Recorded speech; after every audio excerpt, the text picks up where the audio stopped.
Next question है question number 7, लिखा गया है integration x cube root over X square plus 5 dx।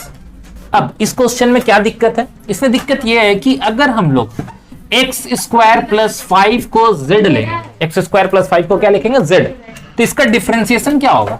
Differentiate with respect to x, ये तो बनेगा 2x और ये हो जाएगा dz बाई dx, यानी कि सिर्फ x ही हम लोग के हाथ में आ रहा है, क्योंकि यहाँ के क्या लिखा हुआ? क्यूब लिखा हुआ, तो ये तो गड़बड़ हो गया। खाली x से क्या करेंगे? x तो मैच नहीं कर रहा है। dx चलो आ गया, यहाँ पे dx है, मगर x का क्या? x का कोई काम तो पड़ नहीं रहा है। तो यहाँ पे एक चीज ध्यान दो, ये जो एक्स क्यूब लिखा हुआ है वो एक्स स्क्वायर इंटू एक्स होगा, ऐसा तो हो सकता है ना। यानी कि अगर हम क्वेश्चन देखें तो question X square into X root over X square plus 5 dx लिख सकते हैं, कोई दिक्कत नहीं है, क्योंकि क्यूब को ही चेंज किया।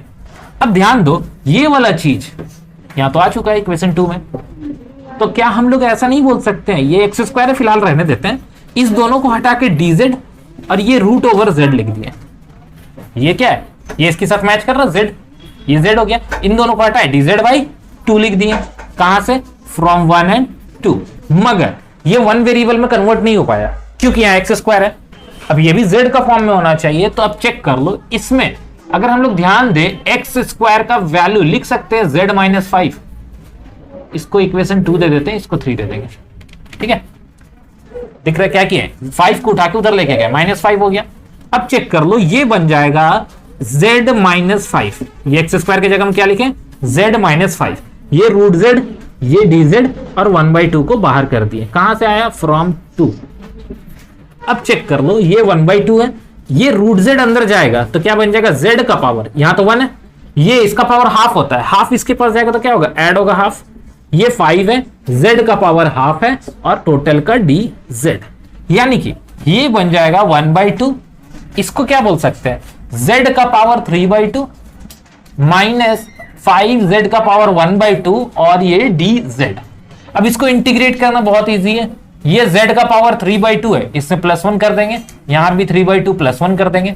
ये 5 है, z का पावर 1/2, इसमें +1 करेंगे, यहां 1/2 +1 कर देंगे, ब्रैकेट क्लोज, c लिख दिए। 1/2 क्या हम इसको लिख सकते हैं? z टू द पावर 5/2, ये भी है 5/2 माइनस 5 z का पावर 3/2, ये भी 3/2 प्लस c। इसको उल्टा लिखेंगे तो क्या लिखना होगा? 2/5 z to the power 5/2 minus 5 into 2/3 z to the power 3/2 plus c, और यहाँ 1/2 है, ऊपर से 2 कॉमन निकाल देते हैं तो क्या मिलने वाला है हम लोग को? यहाँ पे बचेगा 1/5, z का वैल्यू भी पुट कर ही देते हैं, यहाँ क्या होगा? एक्स स्क्वायर प्लस 5 पावर में 5/2, यहां से 2 निकल चुका है तो 5/3, ये हो जाएगा X square plus 5 whole to the power 3/2 और प्लस c, यहां से 2 कट गया। अब क्या करें? एक और चीज कर सकते हैं, यहां पे आंसर छोड़ सकते हैं। क्या आंसर है ये? 1/5 X square plus 5 whole to the power 5/2 minus 5/3 X square plus 5 whole to the power 3/2 plus c, ये आंसर हो सकता है। मगर अगर थोड़ा सा और सॉल्व करना चाहें तो ये टर्म जो दिख रहा है ये दोनों में कॉमन आ रहा है। कॉमन कैसे है? यहां पावर 3/2 है, यहां पावर 5/2 है। 3/2 का मतलब होता है 1.5 और 5/2 का मतलब होता है 2.5। तो अगर हम एक्स स्क्वायर प्लस 5 का पावर 3/2 कॉमन ले लें, 3/2 कॉमन मतलब 1.5 कॉमन ले लें, तो यहां क्या बचेगा? सिर्फ 1 बचेगा। इससे अगर हम 1.5 माइनस मतलब कॉमन ले रहे तो क्या बचेगा? सिर्फ 1, यानी कि यहां बचेगा 1/5 एक्स स्क्वायर प्लस 5, और यहां पे पूरा का पूरा कॉमन आ चुका है। क्लियर है? यहां तक भी आंसर लिख सकते हैं, बट कभी कभी आंसर इसके आगे भी दिया होता है जो कि बना दे रहे हैं। ये X square plus 5 whole to the power 3/2, ये क्या है? एलसीएम ले सकते हैं 5 और 3 यानी कि 15 आ जाएगा। ये X square plus 5 minus 25, sorry 3 भी होगा, ये 3 इसके पास चल जाएगा, 5 इसके पास चल जाएगा, 3 x square plus 5 3 15 minus 25 divided by 15, ये 15 बाहर आ गया और बचा क्या? वो लिख लेते हैं, यहाँ प्लस c लगा देते हैं। ये कितना है? ये है X square plus 5 whole to the power 3/2 bracket open, ये 3x स्क्वायर है, लिख देते हैं 3x स्क्वायर, ये 15 है और ये कितना है? -25, यानी कि माइनस में 10 और बाई में 15 है, यहां लिख देते हैं 15 प्लस c। ये हम लोग का फाइनल आंसर हो जाएगा। यहां तक भी आंसर छोड़ सकते हैं, बट ये बहुत अच्छा हो जाएगा, ये सिंप्लीफाई किया हुआ। आंसर क्या दिया हुआ है बुक में? कौन सा नंबर था ये? क्वेश्चन नंबर 7 का आंसर कॉमन निकाल के दिखाया, ठीक है ना, यानी कि ये आंसर दिया है बुक में, तो यहां तक करना ही पड़ेगा, कोई और दूसरा ऑप्शन है नहीं। तो ये था हम लोग का question number 7। Question number 8 number में क्या लिखा गया, integration x square root over a square plus x cube, sorry a cube है, a cube plus x cube d x. ये क्वेश्चन है हम लोग का। करना क्या है, सेम चीज as it is question number 7 जैसा है। अगर लेट करके, अच्छा इसमें क्यूब दिया हुआ है तो ये तो बहुत ज्यादा इजी पड़ जाएगा, क्यों, क्योंकि इसका डिफरेंशिएशन आ ही जाएगा।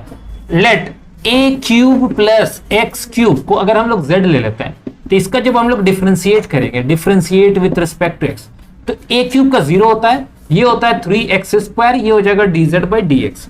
हम लोग को क्या चाहिए, हम लोग को चाहिए x² और dx चाहिए सिर्फ, तो ये रहा x² और साथ में dx भी आ गया, ये dz/3 हो जाएगा। इक्वेशन 2, ये इक्वेशन 1। अब क्वेश्चन चेक कर लो क्या बन गया, ये बन गया है रूट ओवर z और ये हो जाएगा dz/3।